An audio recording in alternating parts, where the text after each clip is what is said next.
Tubaniriza ku channel yaffe eno gye bayita Wejjanjabe. Kangenda kusaba osubscribing era olikinge ku channel yaffe eno gwatulabira tugoberera.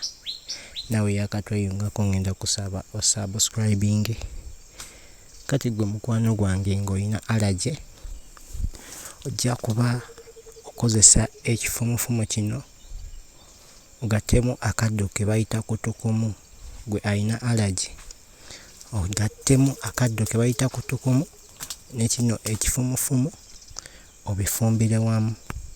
Amazzi g'ofumbye g'obuunywako era onaabe nako. Kijja kuba gwe alina allergy nga tobeera mbunnyogovu ate empewo ekutawaanya.